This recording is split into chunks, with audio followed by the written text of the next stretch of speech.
Maserati, please.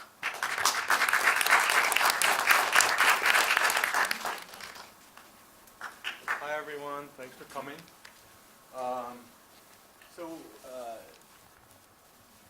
We created the Maserati bundle basically after chains that I had been using for many years, and we spent quite a lot of time going back and forth. I had to demonstrate by sending clips to the engineers at Waves exactly the kinds of sounds I was looking for, because we weren't really modeling anything, of course.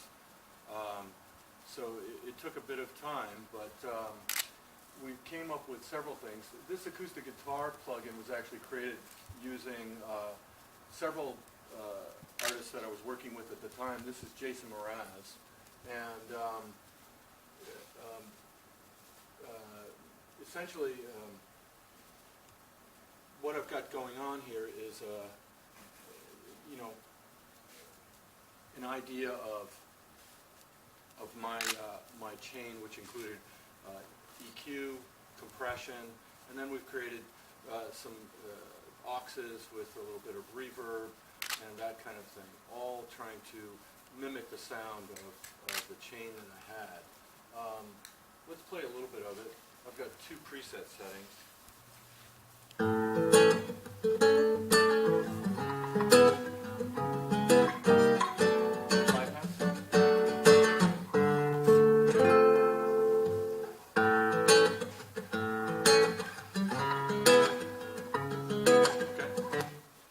So you see here the sensitivity on mine. I needed to create a way for the user to optimize the thresholds involved. Now in this plugin, essentially there's only two thresholds, and they're both compression thresholds. But in the vocal plugin, there's also de-essing thresholds. So I devised a 3-light LED system, which green being pre-threshold, orange being optimum, and red being over threshold all the time. And all the plugins actually have that same idea in the sensitivity adjustment and the LED.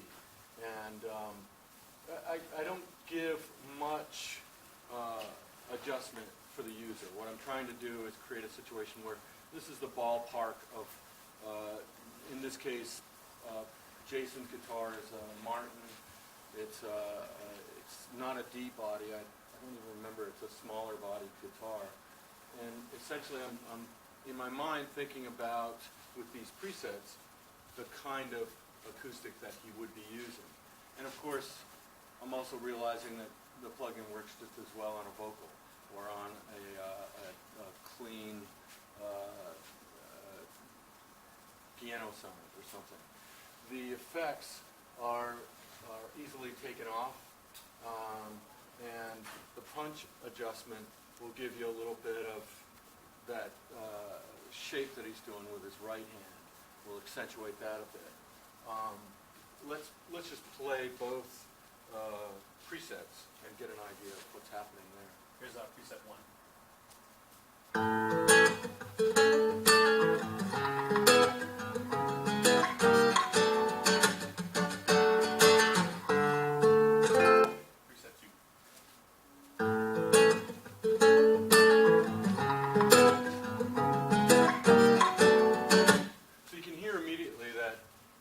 Essentially, you don't really see the EQ changing, but there is a setup.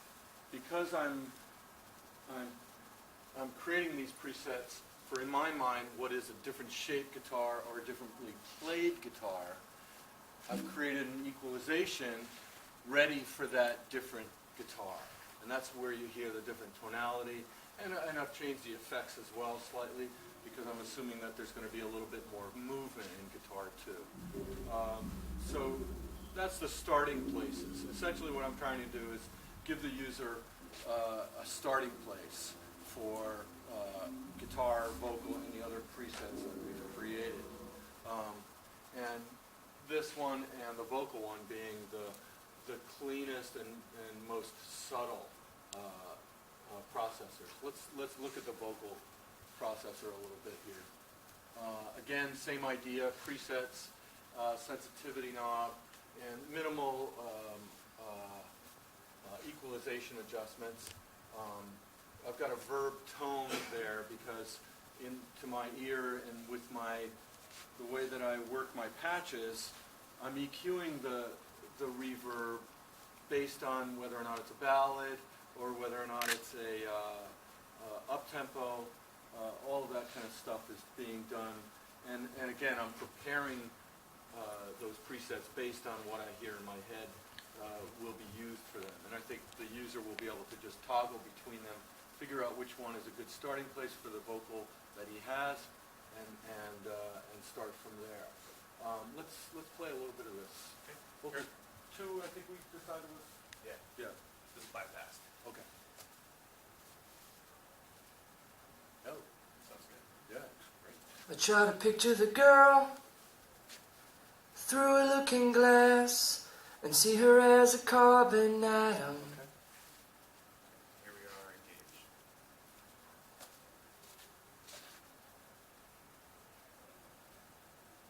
I try to picture the girl through a looking glass and see her as a carbon atom.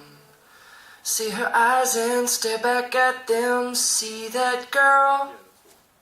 Yeah, that's cool. So you can hear number 2 immediately is a bit longer reverb and sort of a shaky little thing happening, which was probably meant for a different vocal than we're using here. Conjugal 1 sounds immediately like it works for this tempo, of course, which is going to be important with the delays and with the style of her voice. As you can hear, this is a great sounding vocal right from the start. So the plugins aren't meant to be surgical. They're not meant to really, go in and remove problems, things like that. They're really just meant to enhance and to make the sound of the voice more compelling and make it pop out in the mix. And again, the effects are appropriate for what in my head was the different contour, whether it be a ballad, female voice, or sort of mid-tempo in this case. And you can hear a bit of shake and effect there. Do we have a mix to play or not? Sure, we have the... Yeah. Oh, really? We have the 3 acoustic and vocal tracks together. Oh, cool. Can we play that and then put the vocal plug-in in and out? Sure. Get a sense of how that moves back and forth in the mix? Absolutely. I try to picture the girl through a looking glass and see her as a carbon atom. See her eyes and stare back at them. See that girl as her own new world. Though home. Yeah.